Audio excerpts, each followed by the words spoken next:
Hello friends, UGC net के लिए एक और छोटा सा इम्पॉर्टेंट टॉपिक है। आइए इसे देख लेते हैं। आय वितरण पर कराधान के प्रभाव। करों में आय असमानता में कमी या वृद्धि हो सकती है। यह करों की प्रकृति पर निर्भर करता है कि वह किस प्रकार के कर हैं। मैंने आपको बताया था कि कर दो प्रकार के होते हैं, अप्रत्यक्ष कर और प्रत्यक्ष कर। इसे अप्रत्यक्ष कर और प्रत्यक्ष कर होते हैं। ठीक है, प्रत्यक्ष कर वह कर होते हैं जो जिस व्यक्ति पे लगाए जाते हैं उसका भुगतान वही करेगा, और अप्रत्यक्ष कर ऐसे कर होते हैं जो जिस व्यक्ति पे लगाए जाते हैं उनका भुगतान कोई और भी कर सकता है, उसका भार किसी और पे हस्तांतरण हो सकता है।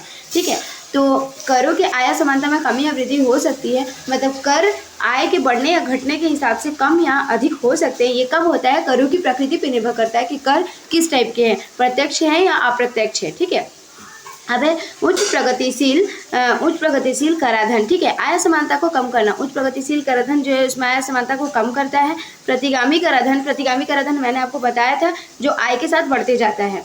आय के साथ बढ़ते जाना प्रतिगामी कराधान कहलाता है। असमानता को बढ़ाता है। विलासिता और गैर आवश्यक वस्तुओं पर कर। जो विलासिता और गैर आवश्यक, विलासिता मतलब क्या होती है? जो सोने के हार, आभूषण, ये सब जो हम लोग खरीदते हैं वो विलासिता की वस्तु। विलासिता की वस्तुएं किसे कहते हैं?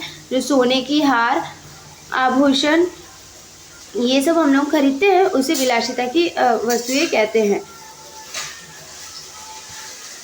आभूषण ये सब क्या है? विलासिता की वस्तुएं हैं, विलासिता की वस्तुएं।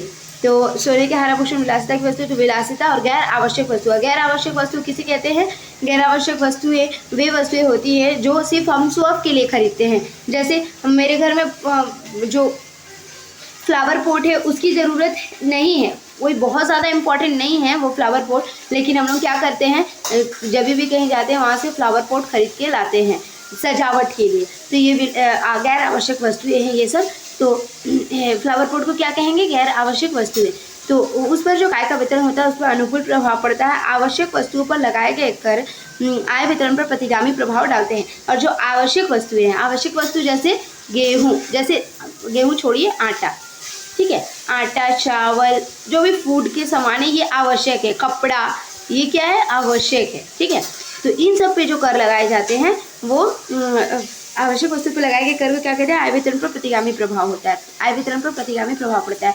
कराधान की एक प्रगतिशील प्रणाली का आय वितरण पर अनुकूल प्रभाव पड़ता है, लेकिन उत्पादन पर इसका निरंतर प्रभाव पड़ता है। देखिए, कर की एक प्रगतिशील प्रणाली भी वही है जो आय के वितरण, जो आय बढ़ने के साथ साथ बढ़ती जाती है। तो जब आय बढ़ने के साथ साथ बढ़ती जाएगी तो इससे उत्पादन पर कोई प्रभाव पड़ेगा। व्यक्ति की आय बढ़ रही है, उसका प्रमोशन हो रहा है तो उसको टैक्स भी अधिक मात्रा में पे करना पड़ रहा है। ठीक है, मान लो व्यक्ति की आय 5,000 रुपये थी, अब बढ़ के हो गई है 10,000 रुपये। ठीक है, तो ये जो उसको 10,000 रुपये मिल रहा है, तो पहले वो 5% टैक्स देता था 5,000 रुपये, अब वो 10% टैक्स देगा 10,000 रुपये। ठीक है, तो आय बढ़ने के साथ साथ बढ़ रहा है, लेकिन प्रोडक्शन में क्या कोई वृद्धि हो रही है? ज़रूरी नहीं है कि वो पहले अगर 5 यूनिट का प्रोडक्शन करता था तो अब 10 का कर रहा है, ये ज़रूरी नहीं है, उसका सिर्फ प्रमोशन हुआ है। तो आय बढ़ने, प्रगतिशील प्रणाली का आय वितरण पर अनुकूल प्रभाव पड़ता है। ठीक है, लेकिन उत्पादन पर इसका निरंतर प्रभाव पड़ता है, प्रोडक्शन पर इसका ना के बराबर प्रभाव पड़ता है। यह उच्च आयकर असमानता को कम करेगा, लेकिन कार्य करने, बचत करने, निवेश करने और अंत में आउटपुट पर प्रतिकूल प्रभाव डालेगा। इस प्रकार समान आय वितरण एवं बड़े उत्पादन के बीच समझौताकारी समन्वय देखने को मिलता है। अब थैंक यू। अगर वीडियो अच्छी लगी हो तो please like and subscribe my channel.